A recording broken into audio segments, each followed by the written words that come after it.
My name is Noah Ramirez. I'm 39 years old, living in Albuquerque, New Mexico. I used to be a cybersecurity engineer for a private defense contractor. Sounds glamorous, I know, but most of my days were spent staring at 6 monitors and sipping cold coffee. I was an atheist, straight up. I used to tell my mom, God is just something people invented to survive pain. And now, here I am, telling you a story that even I once would have called insane. On October 14th, 2024, at 2:17 p.m., I died.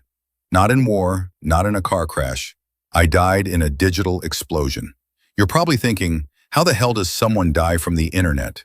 But that's because you don't know how deep the underground goes. While tracing a rogue AI program, something I suspected was built by a Chechen cyber terrorist cell, I stumbled onto something I wasn't supposed to see. A chain of automated commands linked to global military drone systems. Within seconds, I realized if someone triggered it, satellite positioning would collapse, and a nuclear war could happen in complete darkness. I reported it. They silenced me. I was detained, locked in a black site under Colorado Springs. I knew it because I helped build the firewall for that place. And then, someone triggered an electromagnetic kill switch. High voltage, enough to flatline my heart instantly. I floated above my own body, watching it convulse under the green security lights, eyes rolled back, but I felt no pain, only emptiness. Then, darkness, total blackout. And suddenly I stood in a space with no ceiling, no walls, just a vast dome of silver light. It was like standing inside the core of the universe. Every direction was forward, and the air, it didn't move. But I felt motion in it. Then I heard footsteps. A man walked toward me, wearing a white robe. Nothing fancy, no theatrics, just pure radiant white. His hair was brown. His skin was every shade and none at all. And his eyes held both fire and oceans. I didn't need an introduction. I knew it was Jesus. I, the skeptic, the atheist, the one who laughed at churches, stood naked in my soul before him. I stammered, I don't deserve to be here. I denied you. He smiled, and from that smile flowed a warmth so pure it burned away every shame I'd carried for decades. I know, he said, but you were still called by name. No explanations, no lectures. Suddenly we were somewhere else. A colossal room made of glass and light, like a library of eternity.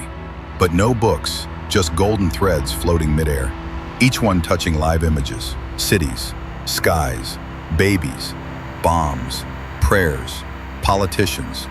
Jesus said, "This is the temporal coordination hub, where every decision leaves a consequence." I watched as America shook.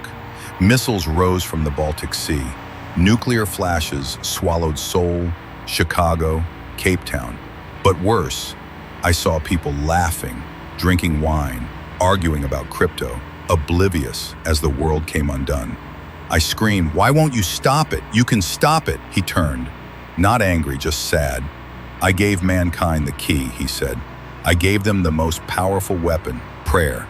Then he lifted his hand, and instantly the golden threads ignited.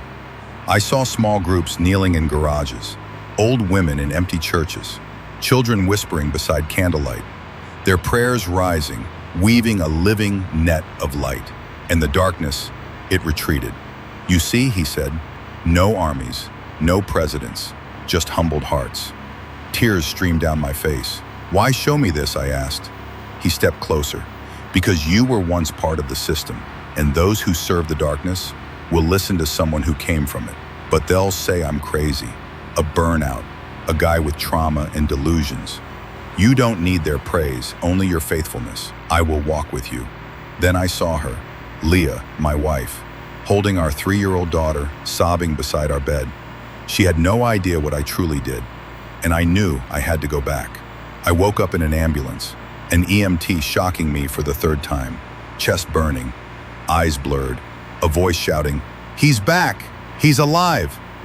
7 days later, I was discharged with honors. They deleted my credentials, buried my files, pretended I never existed. But I'm still here, and I'm telling you the truth. Not for fame, not for money, because I can't not tell it. Jesus showed me, this world isn't on the verge of war. It's already in one. A war between light and darkness, between intercession and apathy, between hope and despair. You don't have to believe me. But what if, just what if, everything I'm saying is real? What would you do then? Would you wait until the blast consumes the ones you love? Or would you be the ember, the golden thread, the whispered prayer that turns the tide? This world doesn't need more leaders. It needs people who still believe that God is listening. Are you one of them? If you are, start now. Pray like humanity depends on it, because it does.